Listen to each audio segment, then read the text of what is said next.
Boa noite aos internautas, pedindo desculpa ao pessoal que nos assiste pela internet por termos dificuldades na semana anterior de transmissão, mas estamos reiniciando as nossas tarefas. Meus amigos, nós estamos iniciando a classificação propriamente dita. Nós falamos de uma maneira geral a classificação de inteligentes, de efeitos inteligentes, de efeitos físicos, falamos, enfim, da dificuldade que é essa classificação, mas hoje nós estamos, então, dando início praticamente à classificação que fizemos com base nos fenômenos inteligentes, anímicos e espíritos. Anímicos, quando produzidos pelo espírito encarnado, que nós consideramos a alma, porque segundo o livro dos Espíritos, a alma é o espírito encarnado. Então, o que estamos dizendo aqui, realmente, nós, quando falamos em obsessão anímica, estamos falando de obsessão produzida pelo espírito encarnado. Bem, a obsessão anímica, vamos ver hoje então a dominação telepática. Os fenômenos anímicos são os produzidos pela alma da criatura encarnada. A alma pode atuar da mesma forma que o espírito livre, claro, guardadas as devidas proporções, né? Não é inteiramente livre. Nós podemos gerar fenômenos físicos ou fenômenos inteligentes. Então existem os fenômenos anímicos físicos e os fenômenos anímicos inteligentes. Nós podemos, pois, como almas, atuar no mundo externo e também transferir para nós mesmos as influências que recebemos externamente.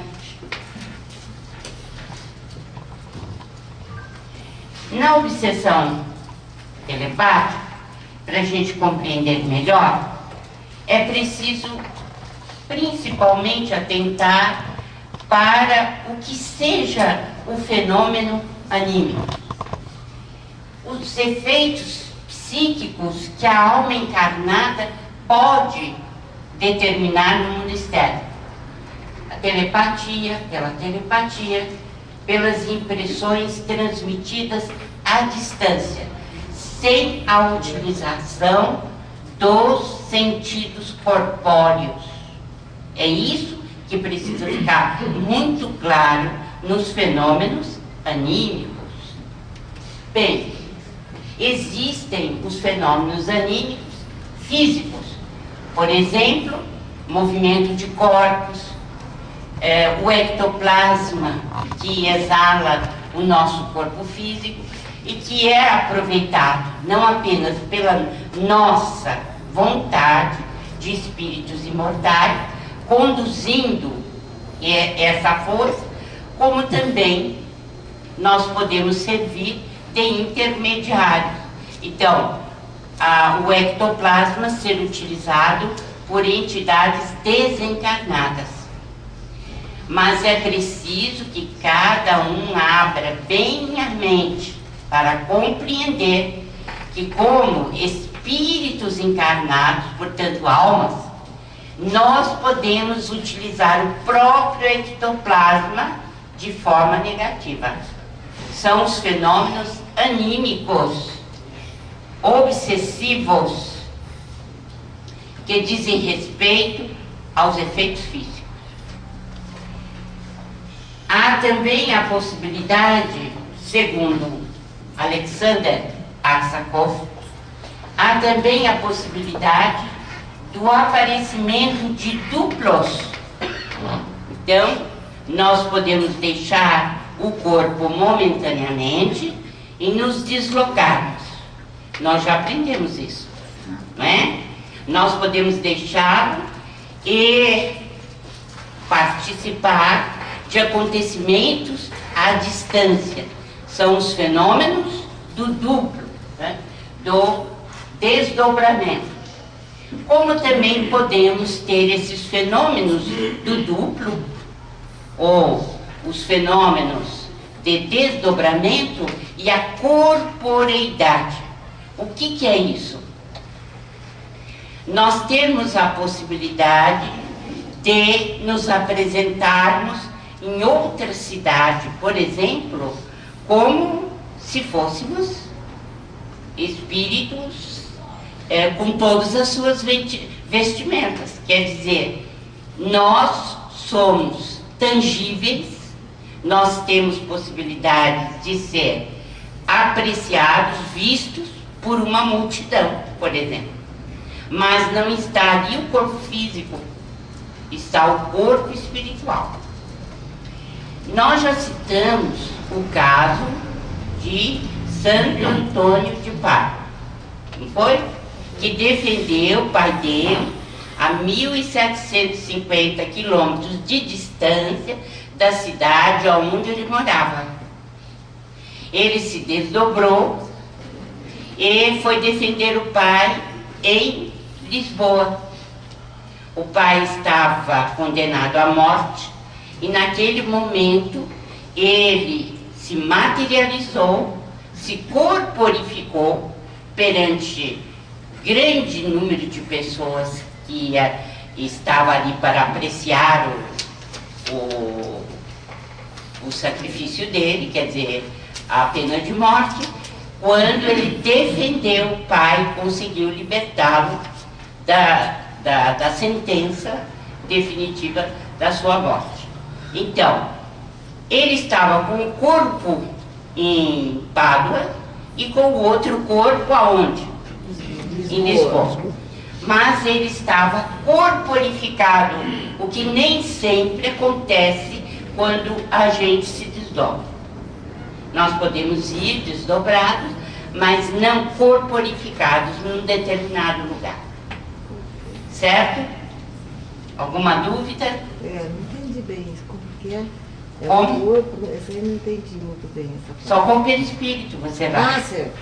Corpo espiritual, Caso né? do Eurípides, quando estava Isso.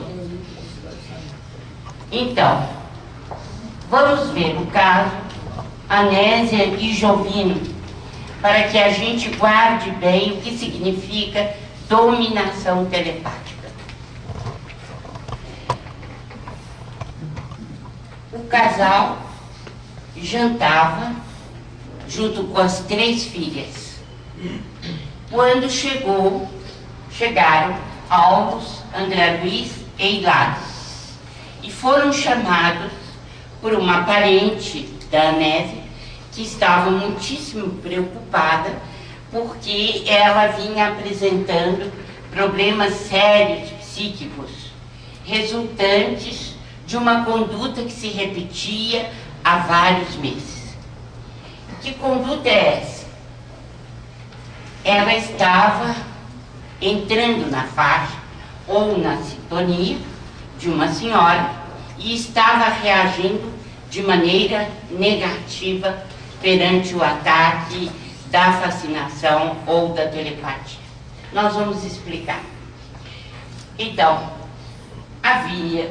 o Jovino estava sofrendo uma estranha fascinação de outra mulher. Ele estava desinteressado da esposa e das filhas. Elas conversavam muito durante o jantar, mas ele estava com um olhar distante, não participava em nada do que se passava na casa dele. Dia e noite deixava-se dominar pelos pensamentos únicos de fascinação.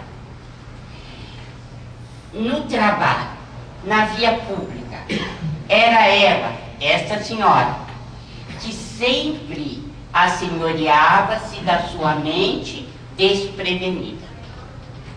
Ele estava, então, totalmente fascinado pela mente, por uma senhora que se constituía na parceira dele, quer dizer, fora do casamento.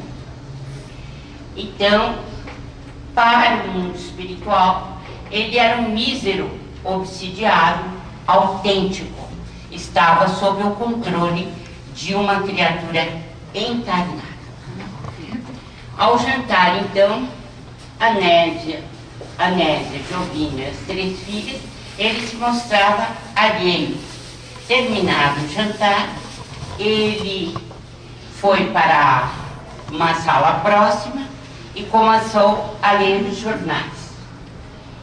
E disse para a esposa que ia sair a negócios, que ele não poderia ficar.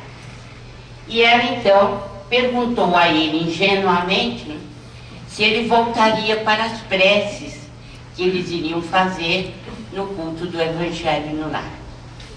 E ele, de uma maneira sarcástica, disse que provavelmente ele não teria tempo para rezas, para as preces, né? E aconteceu que ele se aprumou todo, saiu, né? E quando ele saiu batendo a porta, a esposa começou a pensar no que ele tinha dito. Então vinha-lhe a seguinte indagação, né? Negócio, como? Né? Isto é desculpa, né? Surpreendentemente, apareceu a imagem de mulher, a mesma que apareceu para o Jovine, surgiu-lhe à frente dos olhos, qual se fora projetada sobre ele à distância, aparecendo e desaparecendo com intermitência. Aqui nós temos que recordar o que nós já estudamos até agora. Nós sabemos que na mediunidade existe um grau de hipnose. Lemos isso.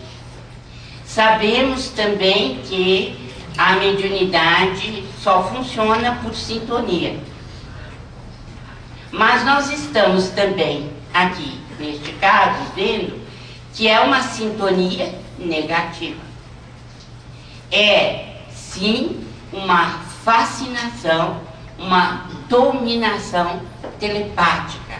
Quer dizer, existe, sim, a sintonia entre os dois, mas o resultado é negativo para ambas as partes, embora eles não considerem dessa forma. Então, isso que é projetado à distância sobre o Jovine, né, aparecendo e desaparecendo, parece o piscar de um farol que está sempre emitindo, né, as luzes, e essas luzes acendem, apagam, acendem e apagam. Esta é uma boa ideia para a gente visualizar a questão da emissão do pensamento sob a forma de ondas. As ondas emitidas por essa senhora eram captadas pela mente do Jovine, como se o farol, né, estivesse constantemente emitindo as ondas e teria então um outro farol, a mente dele, para captar, para receber essas ondas emitidas. Este é o caminho da mediunidade por hipnose, ou a mediunidade por ondas, em que nós não temos o pensamento emitido sob a forma de partículas, mas sob a forma de ondas. E essas ondas chegam e são captadas hipnoticamente. Daí se instalar o processo de fascinação. Bem, ele ficou mais distraído, mais entediado, e depois de apurar o nó da gravata, bateu a porta com força e retirou-se. Quer dizer, ele estava realmente dominado por esses pensamentos que chegavam como ondas emitidas pela mente desta senhora, e que ele, por estar em sintonia perfeita, recebia de maneira total essa influência.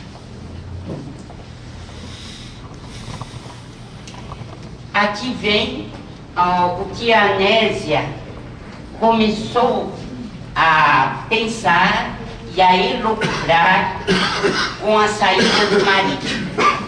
Então, ela diz: negócio, negócio, quanta mentira, uma nova mulher, isso sim, mulher sem coração, que não nos vê os problemas, dívidas, trabalhos, canseiras, nossa casa hipotecada, nossa velhinha a morrer.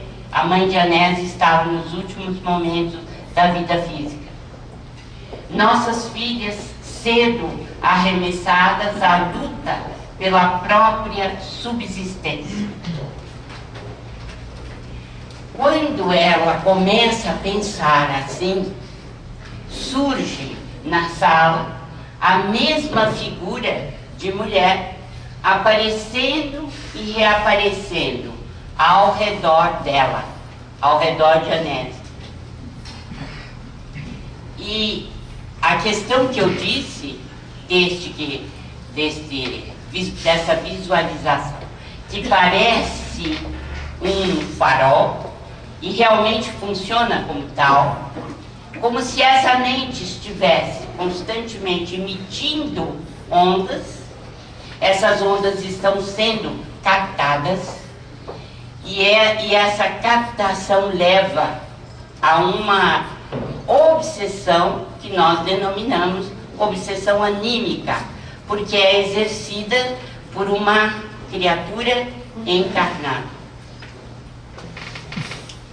Isto, então, funciona como se fosse uma hipnose à distância, mas à medida em que a Anésia vai pensando sobre o que está acontecendo, ela estabelece uma maior sintonia com essa pessoa e passa, então, a viver um drama muito mais pungente. Porque a Anésia percebeu a presença dessa alma na sua casa, corporificada ali, na sua sala. Embora, claro, as meninas, por exemplo, não pudessem ver, nem sentir. Pensamentos tempestuosos começaram a surgir para Anésia. Conheço-a, falava ela. É uma boneca de perversidade, horrível criatura, víbora traiçoeira, esmagalaria com os meus pés se não fosse a religião.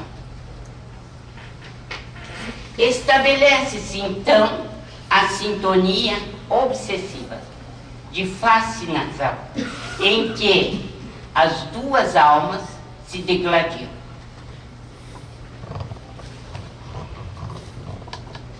À medida que Anésia monologava em termos de revide, a imagem projetada de longe abeirava-se dela com maior intensidade, como que a corporificar-se no ambiente para infundir-lhe mais amplo mal-estar. Visivelmente materializada aos olhos de Aulus. Por que aos olhos de Aulus? porque são espíritos que estão ali acompanhando tudo aquilo que se passa. Para Aulus não havia dúvida, a mulher estava ali presente. Com Anésia, o que se deu? Ela não via com os olhos carnais, mas ela percebia que aquela senhora estava ali presente na sua casa, como que corporificava. Assumindo a posição de francas inimigas, passaram à contenda mental. Lembranças amargas, palavras duras, acusações recíprocas. Anésia passou a sentir desagradáveis sensações orgânicas e muita tensão cerebral. O mais incrível é que diariamente esse conflito se repete. Por isso mesmo, a entidade que é parente de Anésia solicitou a interferência de Aulus, André Luiz e Hilário Silva. Por quê? Porque isso estava ocasionando um desequilíbrio orgânico em Anésia. Ela estava muito depauperada do ponto de vista do seu equilíbrio mental, psíquico, em virtude dessas contendas constantes e que se repetiu, né, diariamente.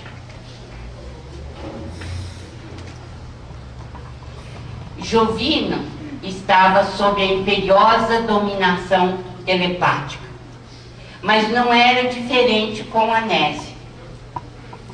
Envolveu também Anésia num regime de influência mútua. Anésia não vive em clima de perdão incondicional, por isso entra na faixa e fica obsediada também.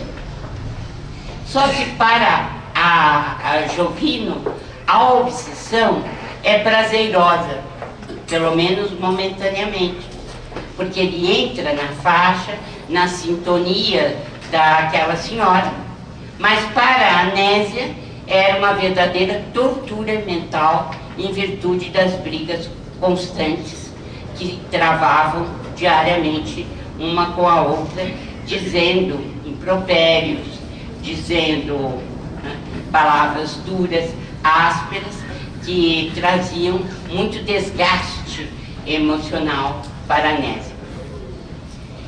Eis aí a descrição de uma dominação telepática, da influência do encarnado sobre encarnados, não apenas sobre o marido, mas devido à ligação que há normalmente num casal, quando estão sob o mesmo teto durante muito tempo, existem vasos comunicantes mentais entre o esposo e a esposa.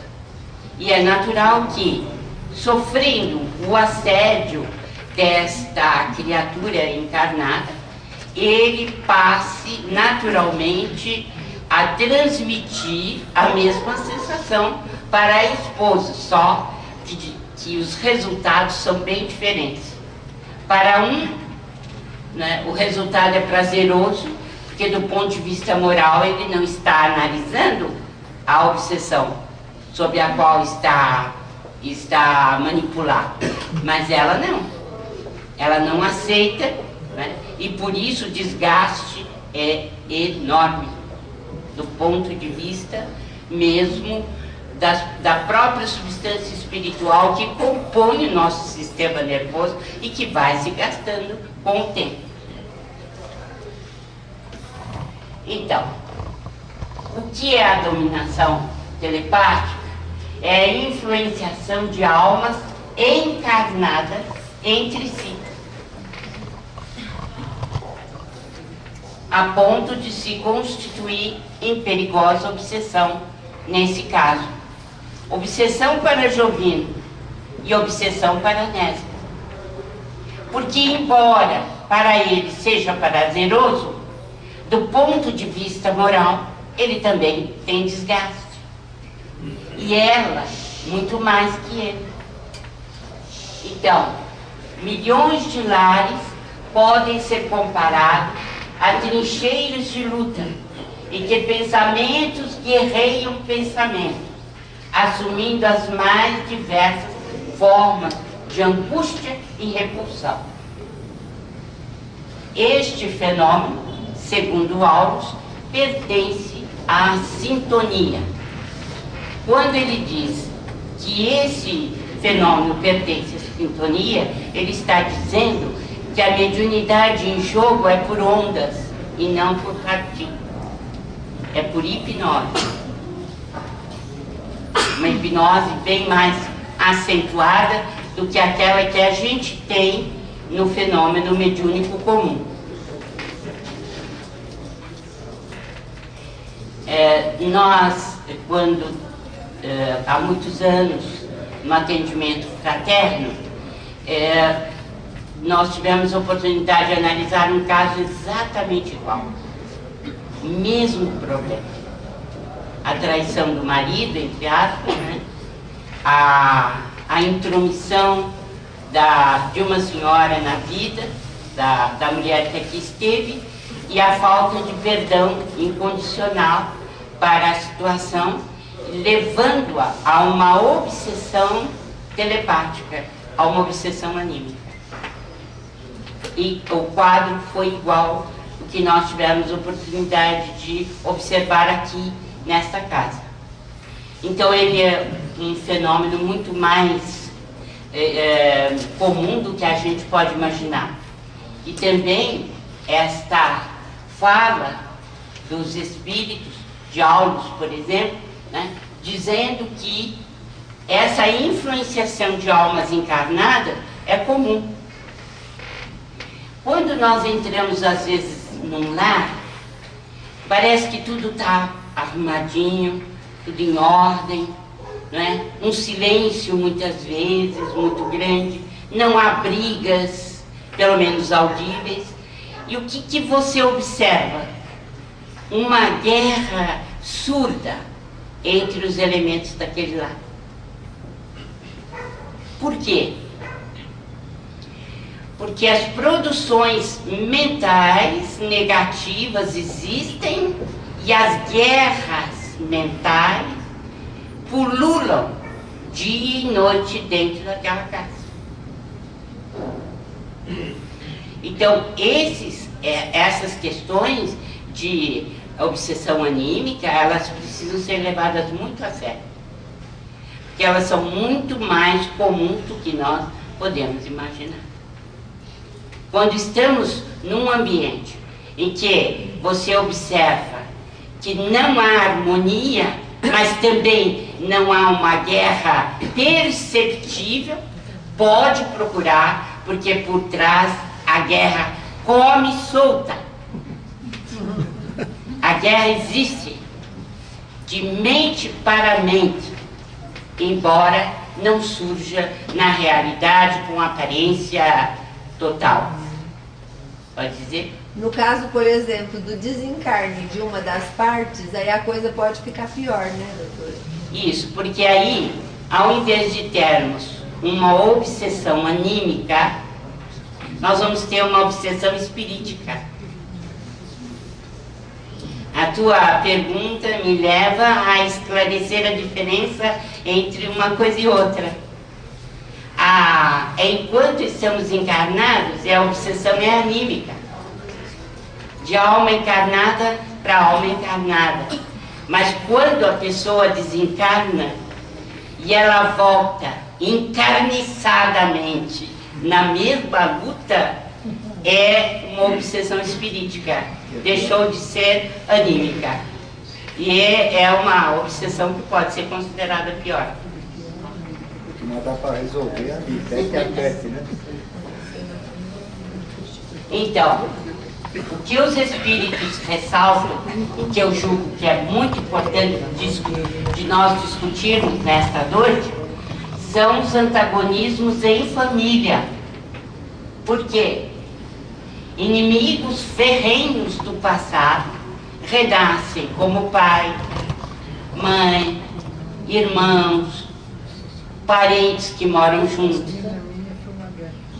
E como eu disse, nem sempre as guerras aparecem. Elas são frustras, ou elas são detonadas do ponto de vista, né, mental tão somente. Mas não deixam de ter um caráter muito grave, porque leva a tensões, a separações e mesmo a assassinato. Porque muitas vezes, como esse clima não aparece, não há uma possibilidade de detectar do ponto de vista normal essas guerras, elas acabam levando a situações incríveis de destruição dentro do lar. Pode falar alto. Mas se elas aparecem, se existe essa agressividade, essas guerras no lar, também não quer dizer que não exista a obsessão, né? Não, exatamente, porque se elas aparecem é porque a obsessão já come solto. Né? Porque as pessoas podem se expressar, elas podem tentar resolver, sei lá. por exemplo, os campos de irritação, né? As cóleras, as idiosincrasias enormes entre um e outro, né? A ponto de levar a discussões que fogem completamente ao controle, já significou que essa guerra estava há muito tempo detonada, mas estava escondida num nível mental. Mas quando ela surge no dia a dia de nossa vida, aí então ela começa a mostrar o seu caráter destruidor em larga escala. E o que faz a gente passar dessa questão de partículas para ondas?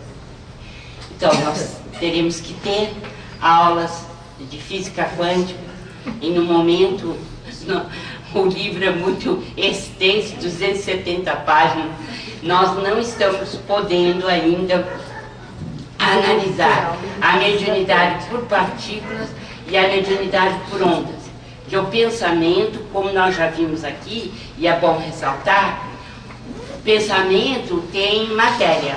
Essa matéria, ele é constituído de partículas. E essas partículas obedecem à lei dos quanta de energia. Mas isso é uma propriedade da pessoa? Propriedade do pensamento. Não, mas... Da pessoa? Somos nós que pensamos. Somos nós que pensamos. E a Não, velocidade mas maior uma que a pega luz, isso e outra não pega. Uma emite um tipo de onda e outra não? Não é isso que nós estamos falando. Ela está emitindo um tipo de onda e você está sintonizando. É isso que nós estamos falando. A mediunidade por sintonia envolve uma mediunidade por ondas.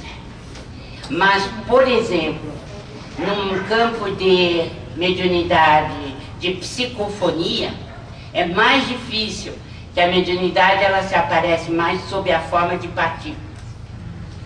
Mas, se vocês desejarem, a gente pode dar um curso de física quântica, mas não vai poder ser nesse ano, tá bom? Vou chamar a gente que entende, né? Bom, na obsessão de natureza anímica, nós temos que levar em consideração os antagonismos domésticos, os temperamentos aparentemente irreconciliáveis entre pais e filhos, esposos e esposas, parentes e irmãos. Resultam dos choques sucessivos da subconsciência, conduzida a recapitulações retificadoras do pretérito distante. As guerras em família resultam de guerras anteriores, de problemas vividos em existências anteriores e que se repetem no ambiente doméstico. E quando se repetem, se constituem em obsessão de natureza anímica, porque é de encarnado para encarnados. Na tela mental surgem as situações escabrosas de outras vidas. Por exemplo, no livro Missionários da Luz, nós acompanhamos a reencarnação de Sigismundo. Quem leu Missionários da Luz? Sim. Então, no capítulo 13, nós temos a descrição do renascimento de Sigismundo. Aonde eu quero chegar? Ali, vocês poderão acompanhar que Sigismundo, em outra vida, que não foi tão distante assim, matou quem? Matou Adelino, seu pai de agora.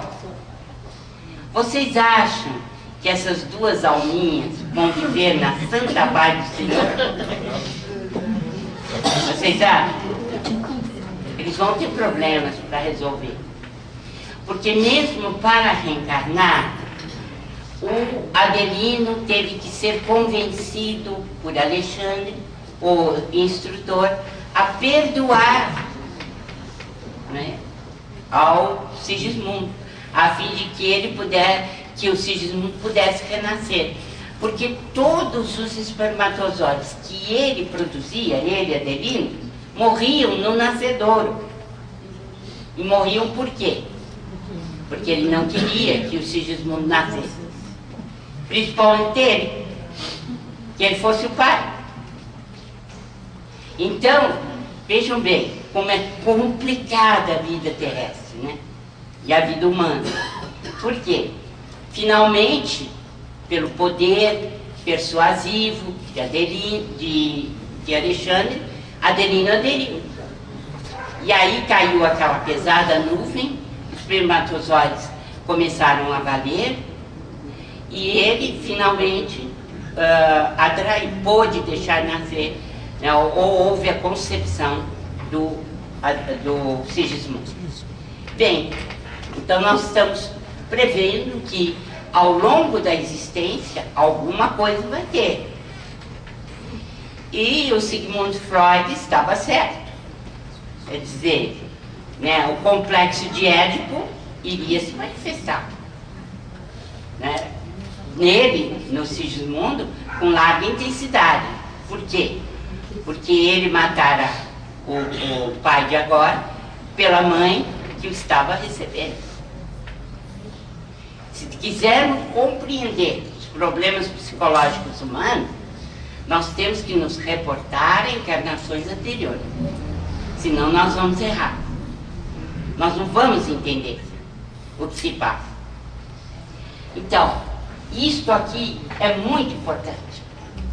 A gente ter em mente que quando o lar não vai bem, quando existem antagonismos dentro da família, os antagonismos domésticos, os temperamentos diferentes, aparentemente irreconciliáveis entre pais e filhos, esposos e esposas, parentes e irmãos, resultam dos choques sucessivos da subconsciência, conduzida a recapitulações retificadoras do pretérito distante.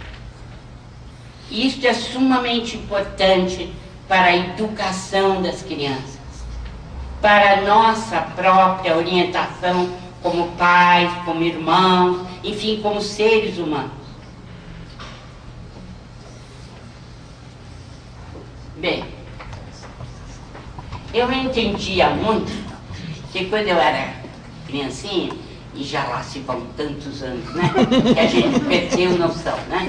Então minha mãe escutava as novelas pelo rádio, não havia televisão. E apareciam as biografias dos grandes astros, né? E de vez em quando, no meio daquelas novelas, apareciam os noticiários dizendo que o fulano de tal, o ator fulano de tal, se separou de fulana de tal por crueldade mental. E aquilo me trazia um transtorno na cabeça. Como assim? O que é crueldade mental? Para mim era um palavrão, né? Então, somente mais tarde, lendo André Luiz, e ao fazer esse livro, A Obsessão e Suas Máscaras, é que eu entendi. Essa crueldade mental, ela nasce exatamente das brigas homéricas que a gente tem de pensamento para pensamento. São as guerras mentais. E que tornam a vida em família insustentável.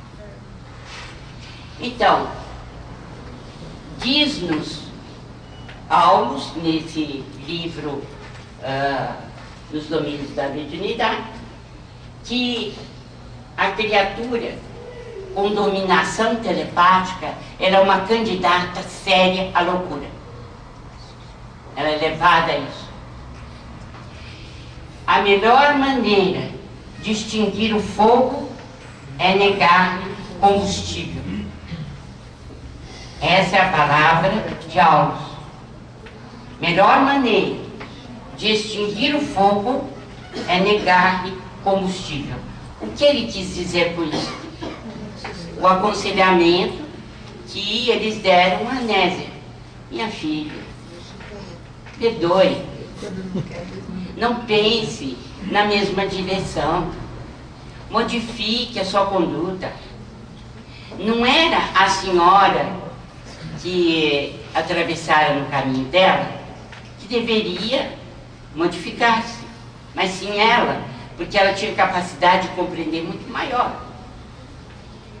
Então, eu creio que essa frase, ela, de uma certa forma, ela galvaniza tudo aquilo que nós vimos nesta noite. Para que a gente se liberte de uma obsessão telepática, ou de uma obsessão anímica, qual esta, que é grave, nós temos que negar combustível a quem nos procura com essa intensidade. Nós não podemos responder na mesma moeda. Ou antes, como o Chico gostava de nos falar, não passemos recibo. Não devemos passar recibo.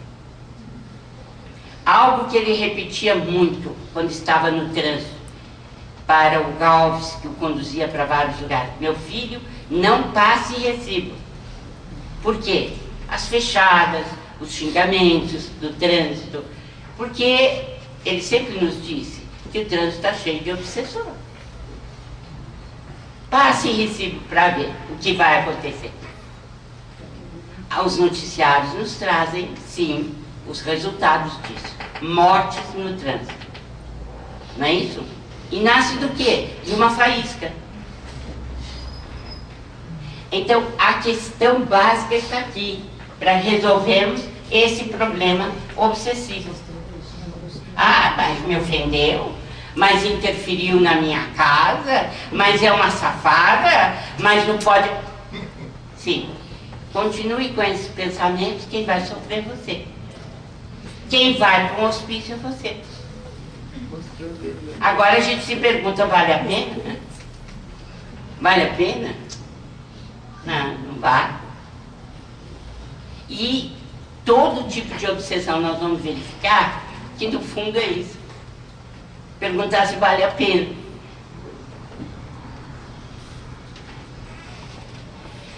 A obsessão de encarnado para encarnado está muito ligada à questão, então, dos estudos do fenômeno anímico. Aksakov já nos dizia que na telepatia é difícil precisar o momento no qual o fato anímico se torna um fato espirítico. Eu explico.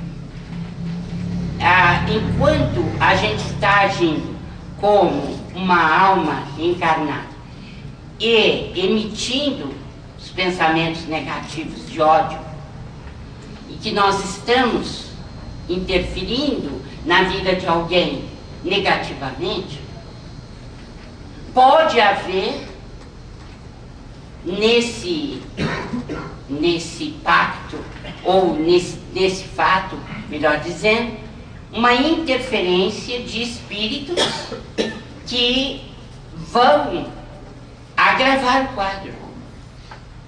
o quadro da obsessão do encarnado. Então, nesse caso, nós teremos um fenômeno anímico espirítico. Por quê? Porque espíritos aproveitam a invigilância dos encarnados para tornar a obsessão ainda mais cruel. É isso que o Akrakoff quer dizer. Então, eu fico às ordens para alguma pergunta que desejem fazer, alguma observação, porque por hoje é esse o nosso estudo. Relembrando que é a primeira aula, propriamente dita, da nossa classificação das obsessões. E a primeira aula diz respeito à obsessão de encarnado para encarnado, e que é preciso prestar atenção, porque nem sempre nós julgamos que estamos interferindo indebitamente na vida do outro, mas muitas vezes estamos. E é preciso que a gente faça um julgamento de consciência claro, justo, e que a gente se compenetre de que não deve interferir na vida de ninguém, a não ser para ajudar. Alguém tem alguma pergunta? Gostaria de fazer? Doutor, esse negar combustível, né? Que procedimento a gente poderia tomar para bloquear essa? Olha, Davólia, eu acho que em primeiro lugar tem que vir um sentimento de humildade. Porque se não aflorar a humildade em nós não vamos perdoar. Nós vamos emitir pensamentos na mesma direção e, se possível, com maior ódio. Então, o que nos faz pensar de uma forma calma, pacífica, não retribuindo o que o outro está desejando para nós ou está fazendo? É o reconhecimento de que é um irmão ou irmã nossa, que ele tem, ela ou ele tem o direito de agir como bem entende, mas que nós estamos sob a proteção de espíritos superiores, que nos dão as melhores ideias para que nós não respondamos da mesma maneira.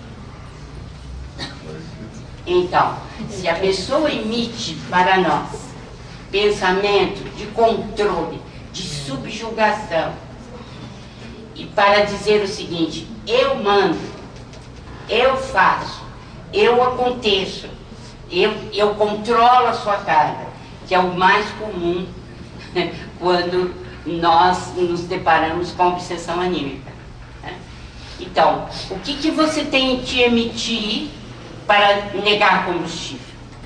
Você tem que fazer exatamente o contrário.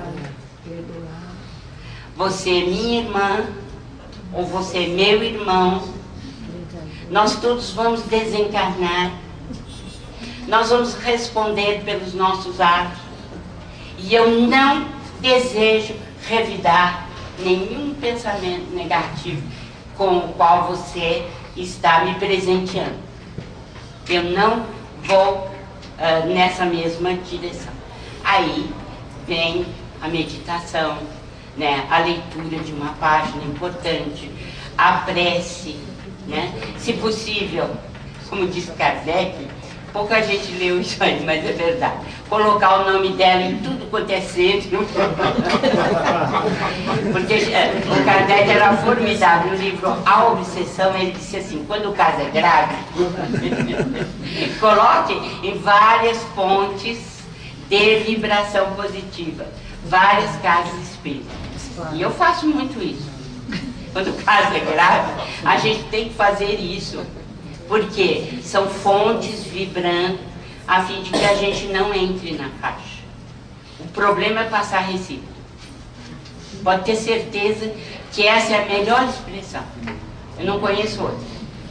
É que a gente se coloca muito na condição de vítima, né? É. E aquilo fica.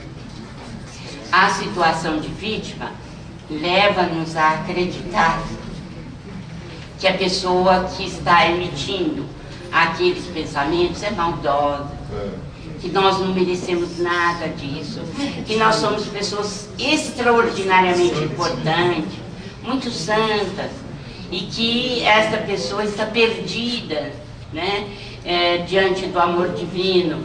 E é um julgamento, né? Mas, como diz Emmanuel, quando a gente lê várias obras dele, ele diz o seguinte, que se nós quisermos melhorar, nós temos que ler a vida dos santos. A vida das pessoas que passaram por esse mundo sem reivindicar nada para si mesmo. Porque se você começar a olhar na retaguarda, você só vai ver gente igual a gente mesmo. Quer dizer, que não presta. Então, eu quero dizer, bem quente que eu estou fervendo, é isso que eu quero dizer, né?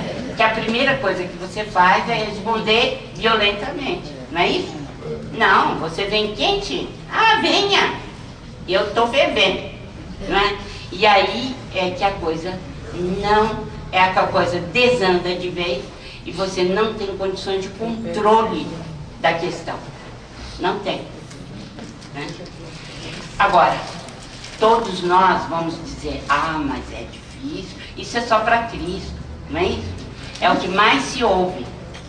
No entanto, existem pessoas que são cristãs e que não são espíritos de alta hierarquia e que conseguiram. Então, é como diz Emmanuel, nós temos que selecionar leituras, biografias, né, de pessoas que nos impulsionam para o bem. Porque a primeira coisa na dominação telepática é o orgulho. É você se ver dominado por alguém que invade a sua casa e que tenta te impor as condições dela. Então, o sentimento que você tem é de perda, da perda da batalha, mas é sobretudo o orgulho ferido. É orgulho ferido. Com que direito? Com que direito você faz isso para mim, etc, né? Mas se você lê Renúncia, aí você diz assim, meu Deus, Renúncia. Ela foi procurar todas as personagens que mais contribuíram para a infelicidade dela e da mãe dela. E tomou conta de uma senhora, né, até o final da vida dela, a que mais prejudicou-a. Ela estava totalmente descontrolada do ponto de vista da enfermidade mental. E essa mulher maravilhosa ficou ao lado dela até a desencarnação. Nunca se perguntou por que essa mulher fez isso com elas. Acabou com a vida da mãe dela. Acabou com a vida dela. Vê. Então aí a gente nota que Emmanuel tem razão. Nós temos que procurar pessoas que nos deem exemplo do que é certo. Porque do que é errado a gente vê todo dia. A gente vê todo dia. Mas se você tem um exemplo desse, um livro extraordinário como Renúncia, você fica se perguntando, mas será que um dia eu não posso ser assim também? Né? E tem aquela história, né, Davone? Você cai hoje, levanta amanhã. Hoje podemos ter errado, amanhã a gente melhora. Nós nunca podemos desistir, que a reforma íntima é realmente o escopo principal da nossa vida aqui na Terra, né? A reforma interior. E se você só reforma pelo autoconhecimento. Onde é que eu erro? No que eu caio? Quais são os problemas que ainda não me deixaram ser cristão? Né? Agora, ter coragem para facear um por um dos nossos defeitos. E se eu caio hoje, provavelmente eu farei todo o esforço para não cair amanhã. É assim que tem que ser. Né? Ah, é impossível ser para Cristo. Não é. Porque como é que os outros evoluíram e nós não? Alguma razão tem para que isso seja dessa forma. O que fica, né, do exemplo das almas que se libertaram é a aquisição da humildade. Sem isso, você não perdoa, não. Não. Né? Pode ser até assim, da boca para fora pode ser, né? Mas interiormente a dificuldade é grande. Então vamos para a próxima aula. Nós vamos continuar estudando a obsessão anímica, né?